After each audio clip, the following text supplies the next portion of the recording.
The event will begin shortly. We are waiting for all our guests to join the event. Thank you for your patience.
Hello everyone, my name is Noshi and I welcome you all to the miingl webinar, the ultimate platform for genuine online connections.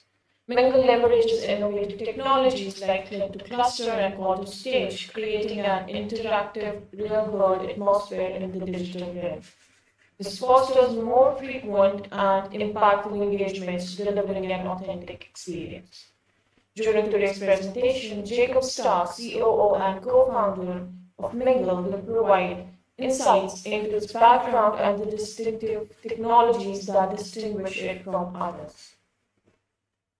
It's my pleasure to introduce QTech, a one-of-a-kind innovation ecosystem that's home to 500 plus portfolio startups and 300 plus mentors, all committed to supporting innovators globally. It all began in 2009 when a team of seasoned entrepreneurs who had previously built and scaled a publishing services company for a 9-digit exit decided to start another company to empower startups with innovation.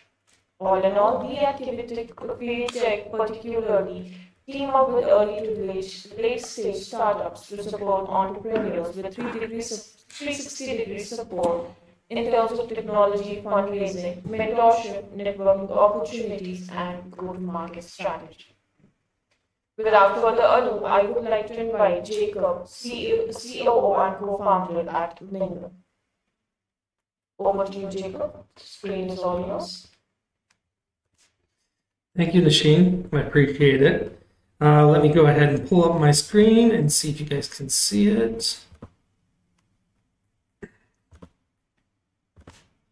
You guys seeing my screen okay? Okay. Okay. Let me also close this panel out because it's showing on my live stream.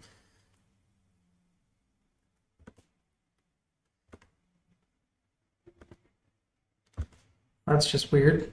It decided to keep showing on my live stream no matter what I do. I'll throw it over here. So before we get into it, I just kind of want to tell the backstory of miingl. It's an interesting story. Back in 2020, me and my CEO, John Fisher, we had actually just launched to beta a different application that had to do with switching out cork boards in community coffee shops to a digital touch screen. So what was interesting about that was, obviously COVID hit, and what we ended up having to do was shelf that project because nobody was really going into coffee shops at the time, and nobody was wanting to touch something public at the time either, with good reason. So since we shelved that, I got into digital networking, which was the only way I could network at the time. And so I was sitting at one of those, 30 plus people networks online, listening to the two loudest people talk to one another. And I had already checked all my emails. I had already gone through all my stuff, so I was just sitting there really bored, like many others have found themselves. And this is especially boring time. I was looking at the people on the screen, and I looked at an individual, and I said, "Why can't I just click on that person and talk to them?" So what we realized through this process was that what webinars and virtual events are kind of lacking, and was their interactiveness and connection. So the connection from one person to another, and the interaction with the stage and everyone else. So this got us into this thought process of what does it look like to create a 2D virtual space just like in the real world. So with that thought, we went into, first we want to go into conversations. We want to look at how clusters kind of naturally form when you're within a group. So you're looking at a venue and you can see groups of people and they're naturally forming into clusters. Obviously, you would be able to, as an individual, have to be able to see those different groups within that venue. And then you would have to freely be able to join those groups or form those groups. And that's where we came up with this click to cluster technology. So what you're seeing is a representation on the right side of a venue where those two individuals in the back, the guys wearing blue shirts, they're in their own cluster, they're talking to one another. And then the three to the right are in their own cluster within the venue and they're talking to one another. They also have that cluster where they're now actually engaged in a conversation with one another instead of being engaged in a conversation with everyone where only the two loudest can be heard. So now they're having a real conversation and they're able to see who else is having conversations. So, you're able to see and hear one another and actually have real conversations and really connect. So we got into that, and that's kind of the start of an event. You kind of start clustering with one another, and then we thought about, okay, well, now what's the next natural step is you have your presenter or your speaker. So in order for the participant or the audience member to feel like they are in the real world in a two-dimensional space, they would need a couple of things. They need the ability to raise their hand.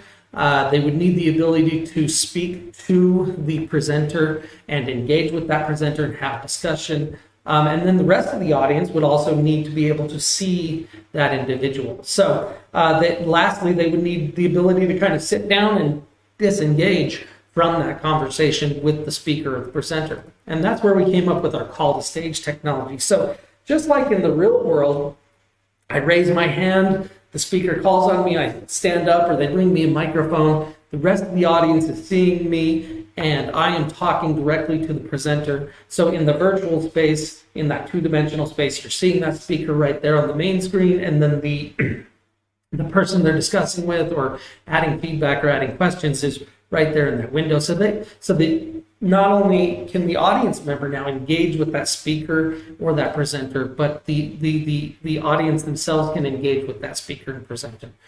So you're being seen, you're being heard.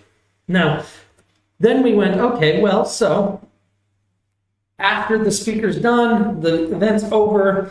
In most situations, the real relationships that are being built are after the event, right? Something was said, it inspired me, you asked a question, I wanted to talk to you. So after an event in real life, I come up and I talk to you, and sometimes we talk for hours. That's when we're really, we're having our inspired discussions. We're diving in deep with people, and we're generating our leads. We're building our relationships, and we're doing just like we're the most important part of events, which is really connecting with people. And that's what we do after the events. In your typical webinar or video virtual meeting, when the event ends, when the host ends it, everything ends. But at miingl, we decided that's one of the most important parts. So we have this miingl on feature, which allows people to continue to connect after the event. So the venue itself, if the host leaves, the venue itself stays open until everybody's done talking with one another. So you can really get into the depths with people, and you can really connect with people. Now, we started thinking, okay, well, that's now we've mimicked the real world in two-dimensional space.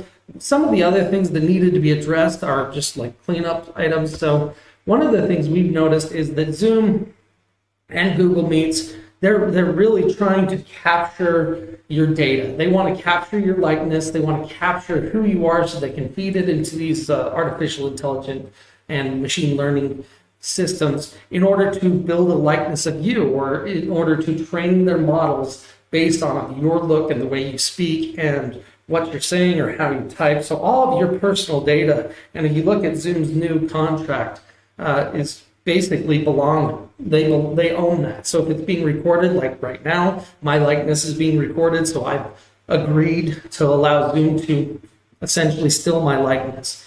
And so we at miingl, we decided that that's not okay. We want to commit to commit to data ownership. We want you to own your likeness and own your recordings and own those things. Really, at the end of the day, the only data that we use is used internally in order for us to promote events to you and to find you events that work best and to eventually connect you with other people within the ecosystem itself.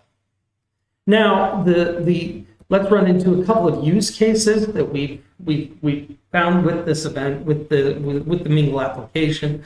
We really want people we want them to stay connected with who and what they love, right? So you've got your special interest groups and alumni groups. It gives them the ability, even though they're spread out across the country or even maybe across the globe, it gives them the ability to meet more often and to build that relationship even further.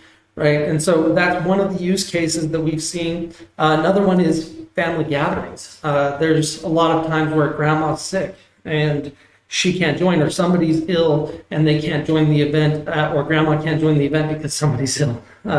So why not, get together as a family in a virtual space? I had the opportunity to do this over Christmas with my family, who we had some people from Israel, from Ireland, and we had people from Portland and Utah, and we all kind of jumped in and we were able to cluster with one another just like we would in the real world.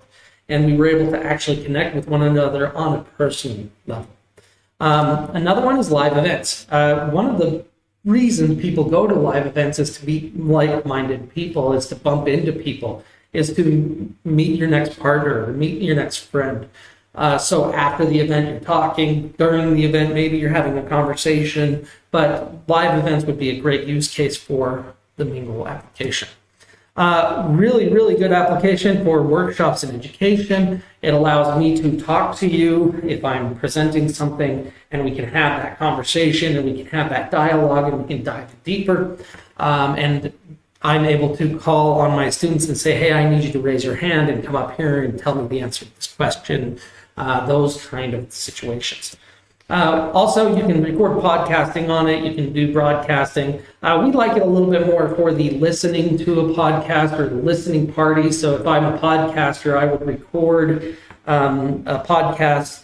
And then when I went to release that, I would have a live podcast listen with my fans. And then afterwards, we would do a QA session and we would actually engage with one another. And then the likelihood is that if my fans like me, they're going to like each other. So they're going to want to connect there.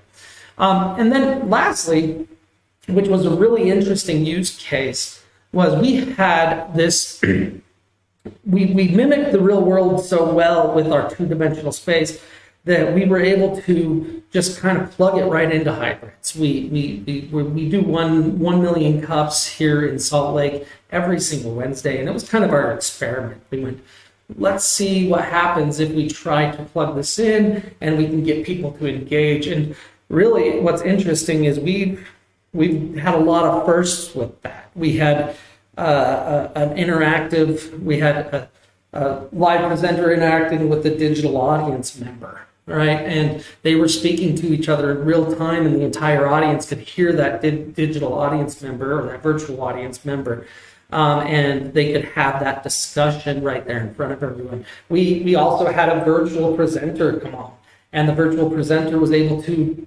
engage with the physical audience and the digital audience members, and actually, have those conversations, and just like you were there in the real world. And then we had this one opportunity, which was a very interesting one. I was broadcasting. I had done the hybrid event for 1 million cups, and I was sitting there on my computer, and I hadn't shut down because some people had clustered after the event, and I wanted to talk to those people, so I jumped into the cluster. And we had a physical audience member walk behind me, and he recognized somebody in that cluster, so he sat down and he engaged with them. At that moment, I realized that we had done something that other applications had never done, so I stepped back and I took a picture. But it was this situation where, this amazing moment where a physical audience member was engaging with digital audience members after the event and connecting with them and having a conversation with them. And I believe that conversation went on for a good 45 minutes. Just to kind of go into family and those kind of things, we had one where we were experimenting, we were trying to break our system, and we invited our family on. And, John Patch, our CRO, he jumped on and he was hosting the event, and he said, hey, you guys, the event's over, but you can stay on as long as you want and connect. And that conversation, that venue ended up staying open for another 3 hours afterwards because there were family members connecting with one another over our application, which we see as a huge success. Then obviously, if you're looking for those events that you like, that you're going to want to do, we have an event forum for you. So all your public events are on here. You can scroll through them. You can see, say, I'm interested. You can post your own public events if you're trying to build a community. And that way people can engage with you, and you can create these communities within this event forum. And so you can just go on there, you can scroll through, say I'm interested, and it sends it right to your calendar. Or if you create an event, you can upload a CSV of all your invitees, and that will send them all a calendar invite so they can say yes or no instead of them trying to remember and actually have it themselves.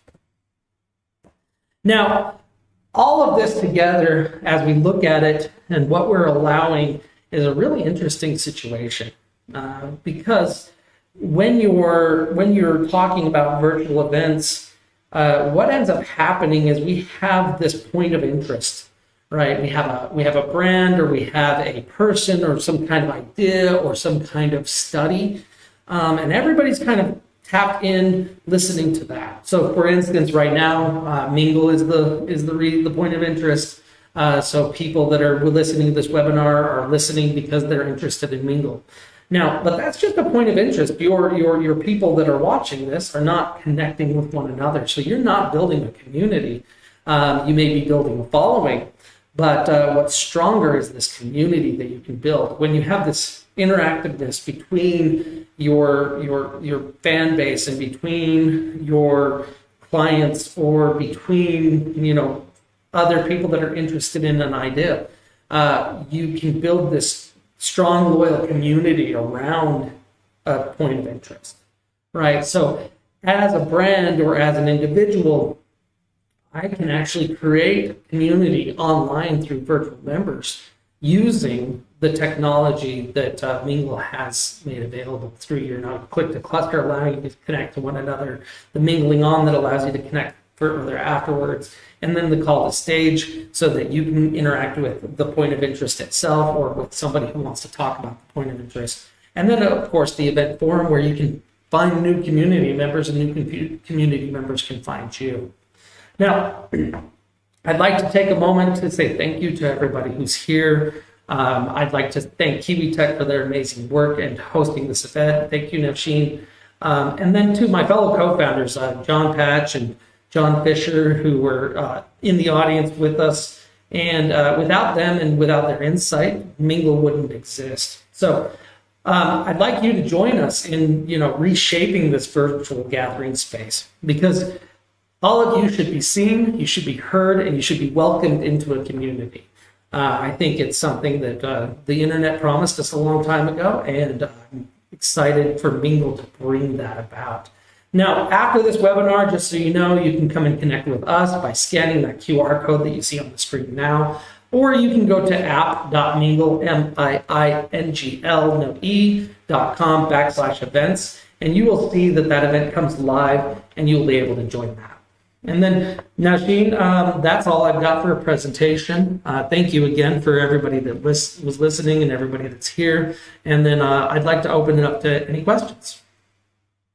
Thank you so much. That was a great presentation. Now, we would like to let the audience know our mentor is ready for your questions. Please type them down in Q&A or chat available on Zoom. And till then, I would like to bring your attention to the screen. We have recently introduced a referral program on QBTech. This program rewards anyone who contributes to fruitful introductions to our company. If you know someone looking for tech development support to scale, join our referral program and follow the steps shown on your screen or visit our website mentioned in the chat. To learn more, contribute to our growth journey and earn incentives for your trust in us. Alright, we'll start with the questions. We have a question in Q&A. It says, thank you, Jake. And he wants to know, who are your competitors and what is your competitive advantage? Great question. So when we look at this, and it's an interesting landscape, we have some pretty big players out there. Obviously, Zoom, who we're on right now, people are used to using Zoom. It's a common, safe environment to be in. Everybody knows how to use it because we've been using it long enough. But what we feel where we come against the bigger competition, so your Meet and your Zoom and your Teams, where we really come in and we accomplish beating that competition, or where they're weak, is they're really focused on the host. They're focused on how the host interacts with the platform, and they're focused on the logistics of an event, how to run it specifically, but not really the why, right? A lot of times, why we as people tend to kind of steer away from the whys. We steer away from this idea of getting in deep and trying to think of the reason why we want to meet. And if you look at the reason why people meet, they meet to connect with people. It's very rare that you're actually meeting, you're going to an event to learn something. I mean, that's always a plus, but the main reason typically is I want to interact with other people, I want to connect with them. So by focusing on the participant in our application, we really feel like we'll be able to grab some of that market share from those bigger players. And then the other ones, the ones that are direct competitors, what we've noticed is they're all kind of looking towards the future. They're all looking, hey, let's put on a VR headset. Let's have this avatar that walks around. Let's have this.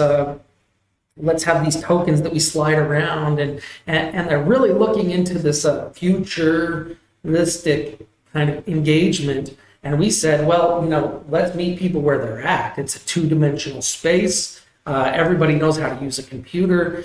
Let's build that. Let's build that participant engagement and make it so much smoother and easier for people to use so that they're not having to put on those headsets and those kind of things. And we're betting that a lot of people are going to really enjoy it, and we're seeing that a lot of people really enjoy it. So it's nice to have that competitive advantage, and hopefully we hold on to it for a minute. So, he says really interesting. We have another question coming up.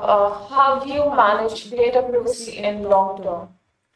It's a good question. So we use Cloudflare. We use your typical WebRTC interfaces, and then we also have DigitalOcean that we work with. So we're using the state-of-the-art privacy, and we only share data. So like your email, your name, and your phone number. We won't share that with anybody outside of the organization that isn't a strategic partner.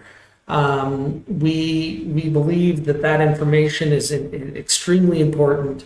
And then we also work with some of the best in development to keep our client secure. We know that that data is extremely important, and eventually people are going to want us to share our recordings so that they can feed those to the large language models and they can build the AI off of that. But we're committed to not sharing that information and not going down that road.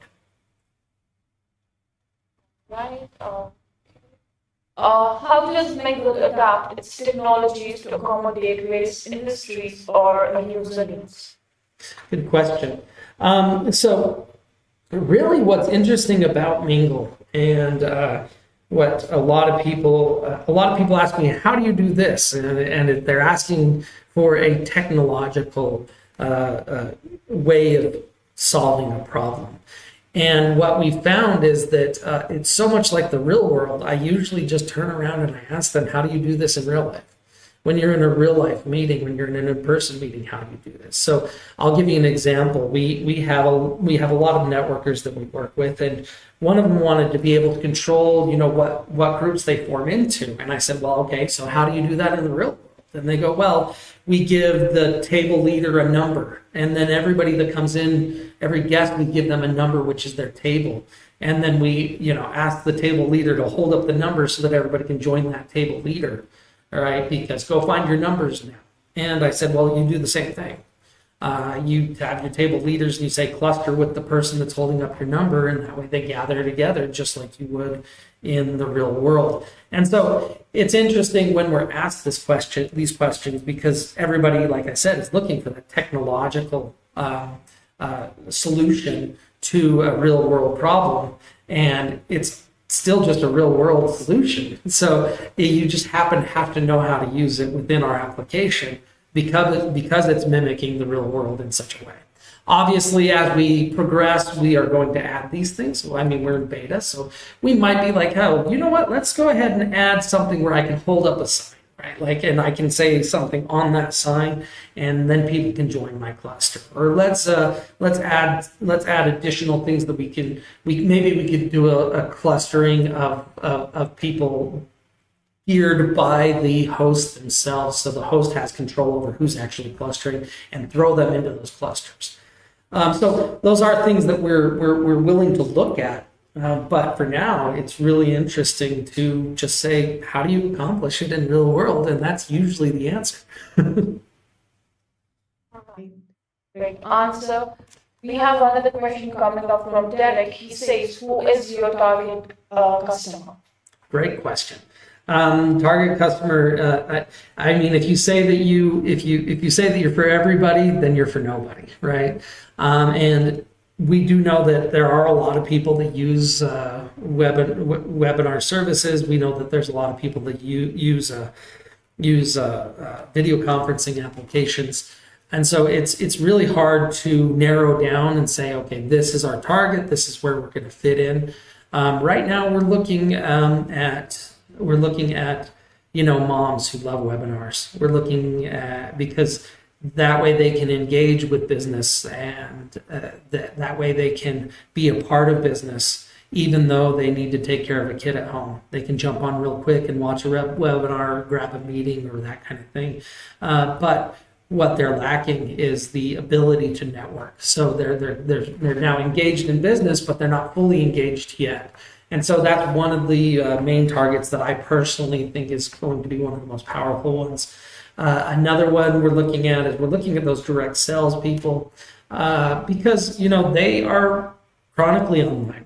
They're constantly building communities around them. So we look at engaging with them and having them use our application so that their people can engage with one another. And then we've also looked at influencers as a target. So basically, people that have a fan base and want to build that community a bit stronger through changing it from fan base to community through that interactiveness. Sorry. What feedback or testimonials have you received from users who have experienced miingl select cluster and call to stage technologies? Yeah, it's great because you tend to work with people and you get that light bulb moment. right? Where they realize how big of a thing it actually is, how it changes the way we think about interacting online. And some of my favorite reactions are when somebody gets in there and they use it. They're completely stoked about you using it in this use case, right? I've had product designers from around the world jump on the application and turn around and love it so much that they're like, you need to use this for bootstraps, boot camps, you need to use this for this. And we've had people jump on, you need to use this for alumni services, you need to use this for organizations that are looking for donations, right? Like, so charitable organizations, so that people can meet more often. And that is a stellar review. I mean, we've obviously got all the good ones of like, hey, this is a great app, we love it, it looks great, oh, I love using this. But I think those ones, when they see that light bulb and they see the possibilities, all the things that you can do within our application, I think that's the best stellar review that we could ever ask for. All right. There is one more question. Are there any upcoming events or initiatives that users can look forward to participating in? Yeah, absolutely. So we have, after this event, you saw that QR code, and I'm going to throw it in our chat so that we have it. Do I throw it in the QA chat? Is that where I throw it now, Sheen? Or where do I You throw can it? put it in the chat, yes. Q&A or chat. Okay. You can load it. Oh, this says host and panelist. I want everyone. Got it. Just making sure I get that right. You can join us here afterwards. We're going to mingle on right after this event because why not? And we have the ability to do it. So come join us. Come chat with us. And so that's one event. If you go to miingl.com/events, you're going to see a list of events that are coming up. Every Wednesday morning, we have our 1 million cups, which tends to be a very good event. That's a hybrid situation, so you can actually see the hybrid at work. And then on Thursdays, we do a kind of a how to mingle or an introduction where we walk through the process because we want people to experience what Mingle's like and know how to use it.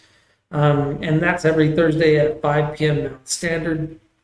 Other things that I'm excited about that are coming up, we have a couple of features within our roadmap that we're looking at coming up very quickly. We're going to have ticketing for our influencers so that they can make more money on our application, or they can make money on our application through a ticketing process, and have that intimate connection with their fans, or at least offer that kind of meet and greet feeling in a virtual space with their fans. Other things that we're interested in is integration of streaming. So you can stream to multiple platforms from our application and you can get people engaged through those. Some of you may actually be watching us now through one of the 5 platforms that we're streaming to, and which is LinkedIn, X, Twitch, Facebook, and YouTube, and you'll see that little QR code on our stream that you can actually scan, and it'll take you directly to the Mingle links where you can see the upcoming events. You can learn more, and then after that we've got. I'm trying to think. There's so much on the roadmap that I'm excited about, and there's so many things that I can talk about, and a lot of things that I can't talk about. So I think that I covered all of them: live streaming and ticketing, and then recording. Of course, we want to have that down the road so that you can record your events and share them later. All right. We have a question coming up. It's about the can you provide insights into upcoming features or developments? I think you answered the question. Or would you like to elaborate more about any other upcoming features or developments in Mingle? Yeah, we could kind of brainstorm a bit if the audience is interested. We can brainstorm a bit about where we see this going and what kind of other features are possible. And now we're talking more abstract further down the line. But I see things like I would like to see our venue capacity become limitless. limited to what your server can handle. Obviously, the unlimited in the digital world doesn't actually exist. It's not possible, but nearly unlimited to where you don't actually the number is so high that it doesn't matter. And I also am curious. I want to get into the ability for people that are blind or deaf to be able to engage. It's a difficult problem to solve, and it's something that will have to take a lot of time to sit down with people that have those disabilities and help them help build or facilitate through the building of features that actually allows them to engage just like if they could hear or see. So that's going to be an interesting one. If anybody wants to add insight to that, I love the idea of brainstorming that one.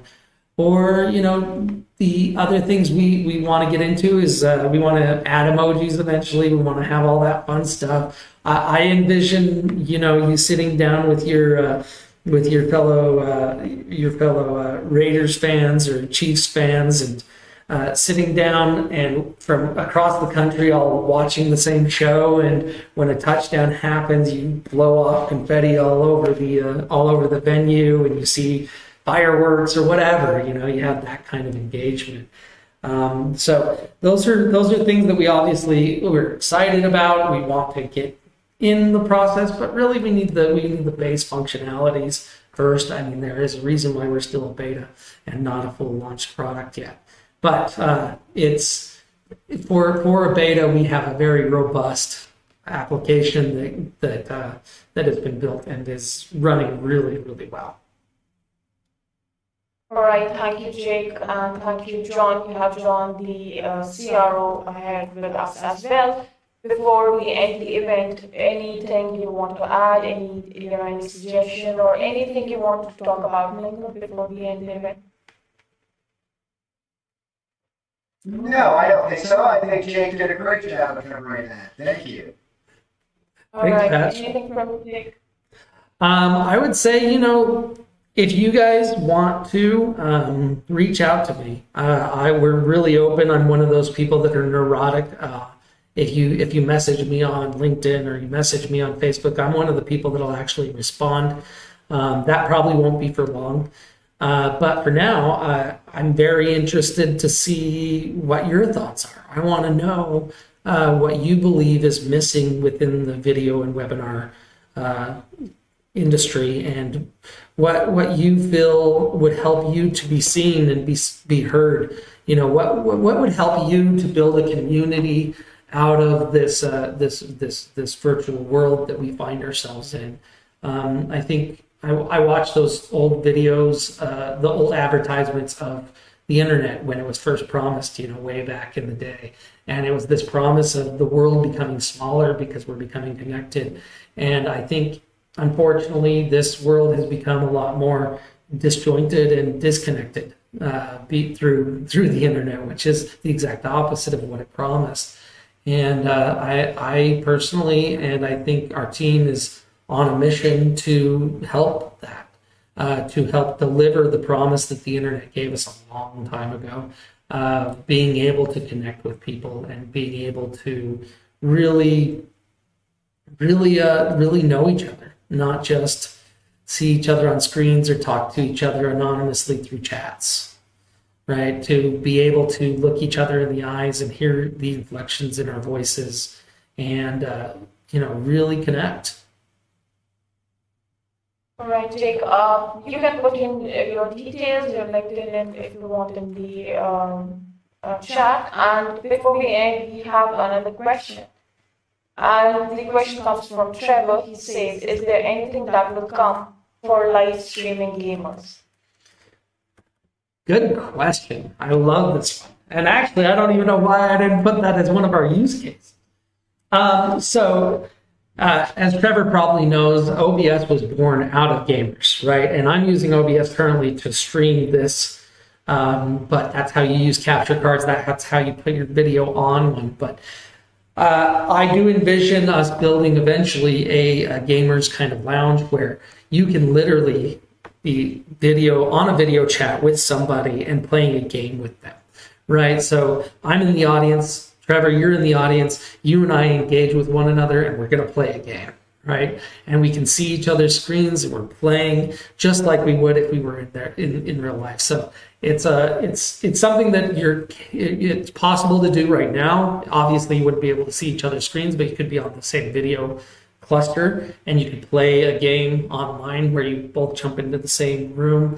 It's a little bit more ingenuity on your side of setting that up and making sure that you're in the same room and playing, but you could essentially start a game event and have people jump online. We did it with chess.com, where we had a chess club join, and the two main chess players that were extremely good played on the broadcast, and they were playing with one another. And then anybody within the application, in the audience, were connecting with one another, and they were playing with one another at the same time.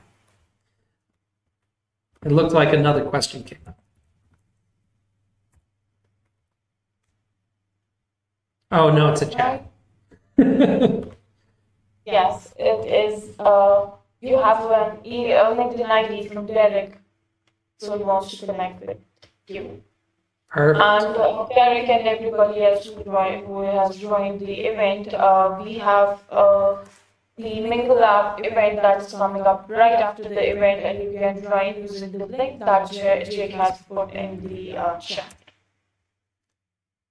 Correct. Alright, so with that, I would like to thank Jacob and John and all our guests for joining us today, and we will be back soon with more webinars. Thank you, Jake, and thank you, John, for joining us. Thank you, Nasheen. Right. Yeah, thank you, Nasheen. Thank you, Kiwi Tech. We appreciate it. Thank you, guys. I'd like to bring your attention back to the screen for our upcoming events. We host events on a weekly basis, and we hope to see you again at some of our other virtual events. Till then, take care and stay safe. Thank you and have a great day ahead.